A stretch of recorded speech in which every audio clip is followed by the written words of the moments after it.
banget yang bertanya, kok data saya nggak masuk, kok statusnya nggak valid, kok anomali, dan sebagainya. Nah, kali ini kita sama-sama jelasin tentang jenis-jenis data tersebut.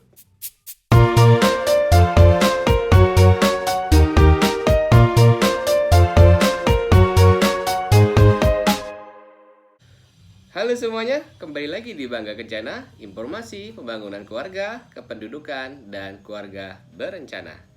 Nah teman-teman semuanya, kali ini kita masih fokus membahas tentang pendataan keluarga tahun 2021, di mana untuk PK21 sudah berjalan dari tanggal 1 April kemarin dan akan dilaksanakan sampai dengan 31 Mei 2021. Kali ini kita akan fokus membahas tentang jenis-jenis data yang sudah masuk yang diinputkan oleh para kader pendata di aplikasi pk21.bkkbn.go.id, karena banyak banget yang bertanya, kok data saya nggak masuk, kok statusnya nggak valid, kok anomali, dan sebagainya. Nah, kali ini kita sama-sama jelasin tentang jenis-jenis data tersebut.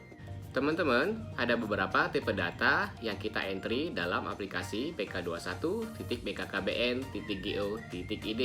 Yang pertama adalah data dengan status masih kosong. Ini yang paling banyak banget ditanyakan terutama oleh kader pendata. Apa maksudnya ini? Data yang masih kosong seperti ini artinya adalah data tersebut sudah di-entry oleh kader pendata di aplikasinya di smartphone masing-masing, tapi data tersebut hanya masih tersimpan di memori HP mereka saja. Dan data tersebut dalam proses pengiriman ke server pusat di BKKBN. Artinya adalah data tersebut masih antri untuk masuk ke dalam server pusat. Harap sabar ya, karena pelaksanaan PK21 ini se-Indonesia Raya.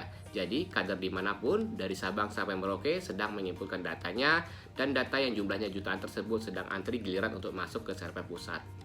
Jika kader pendata sudah menginputkan data di aplikasi PK21 di smartphone masing-masing dan masih ketemu data seperti ini, data dengan status kosong, maka silakan di-refresh di data tersebut ya. Ada pilihan untuk refresh di sebelah kanan datanya, tapi nggak usah sering-sering. Dan silakan refresh di jam-jam yang tidak sibuk, bisa misalnya di pagi hari atau di malam hari. Refreshnya cukup sekali saja sambil menunggu data tersebut masuk di server BKKBN pusat. Kemudian status data kedua adalah data dengan status receive seperti ini. Ini artinya adalah data tersebut sudah masuk ke dalam server BKKBN pusat, tapi masih menunggu untuk verifikasi sehingga data tersebut akan berubah menjadi 3 status, yaitu statusnya dinyatakan valid, dinyatakan not valid, atau anomali. Kalau datanya sudah kita input dan statusnya receive seperti ini, tidak perlu di-refresh ya kader-kader semuanya. Data tersebut kita tunggu saja sehingga nanti dia akan berubah statusnya menjadi valid, not valid, atau anomali. Data ini sudah masuk kok di server BKKBN pusat. Kemudian, status data selanjutnya di aplikasi PK21 adalah data dengan status valid seperti ini. Nah, para kader semuanya, jika pada saat kita mengisi data di aplikasi PK21 di smartphone masing-masing dan kita sudah mendapatkan status seperti ini, itu artinya adalah data yang diinput oleh kader sudah masuk ke server BKKBN pusat dan sudah diverifikasi statusnya yaitu menjadi data valid. Artinya adalah kader dianggap sudah berhasil melakukan penginputan satu data ini. Status data selanjutnya adalah data dengan status not valid. Kebalikan dari status data valid, status data not valid seperti ini adalah data tersebut memang sudah masuk verifikasi di server pusat di BKKBN. Tapi ternyata masih ditemukan kesalahan oleh server pusat. Bisa jadi ada hal-hal yang diinput oleh kader pendata yang masih kurang tepat. Yang paling sering ditemukan kasusnya adalah jika mendapatkan status not valid seperti ini, yang paling sering ditemukan adalah adanya double data terutama dari nomor urut keluarga.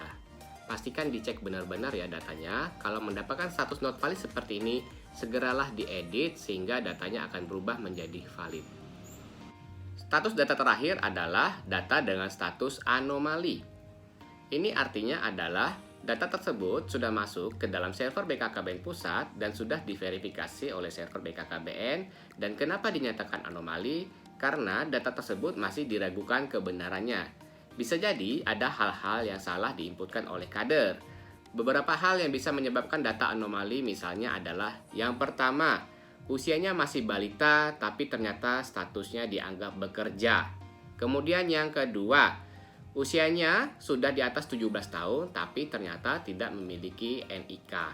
Kemudian data lain yang bisa menyebabkan status anomali adalah dia statusnya usianya masih balita, tapi ternyata dianggap menikah. Biasanya terjadi kesalahan-kesalahan penginputan oleh kader, maka datanya akan menjadi anomali. Tapi ada beberapa hal-hal yang memang realita di lapangan ya, realita pada saat kader mendata, memang datanya mau tidak mau harus anomali. Misalnya adalah pada saat kader mendata, kemudian ada balita yang tidak memiliki NIK karena memang belum diuruskan dokumen kependudukannya. Kalau seperti itu, maka kader bisa menginputkan NIK-nya adalah angka 9 sebanyak 16 kali. Dan untuk status kepemilikan akta lahir dipilih tidak memiliki. Nanti memang dia statusnya akan anomali.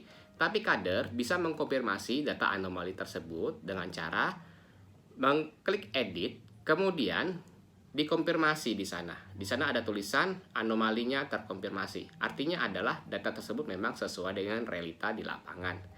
Nah, untuk data anomali ini sendiri juga bisa jadi juga akan berubah menjadi valid jika memang data tersebut ada kesalahan penginputan oleh kader. Tadi ya yang sama-sama kita cerita, bisa jadi dia balita tapi statusnya menikah, bisa jadi memang dia balita tapi statusnya dianggap bekerja. Mungkin kadernya yang salah pilih di situ. Akhirnya kalau memang kesalahannya seperti itu, silakan pilihlah sesuai dengan kondisi masing-masing, kesalahannya di mana, dan data tersebut akan bisa berubah menjadi valid.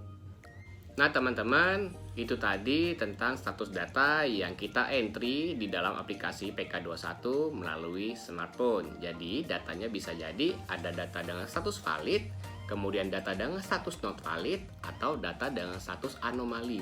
Kalau misalnya masih kosong, saya ingatkan sekali lagi, tidak perlu panik, cukup di-refresh saja sekali datanya, dan kita tunggu beberapa saat agar datanya bisa masuk ke server BKKBN Pusat untuk melalui proses verifikasi. Dan kalau misalnya statusnya pun di smartphone kita masih dalam status receive, kita tunggu saja agar status receive tersebut berubah menjadi 3 status ya, yang tadi kita cerita bahwa status receive akan berubah menjadi status valid, not valid, atau anomali. Mari sama-sama kita sukseskan pendataan keluarga di tahun 2021. Terima kasih. Salam.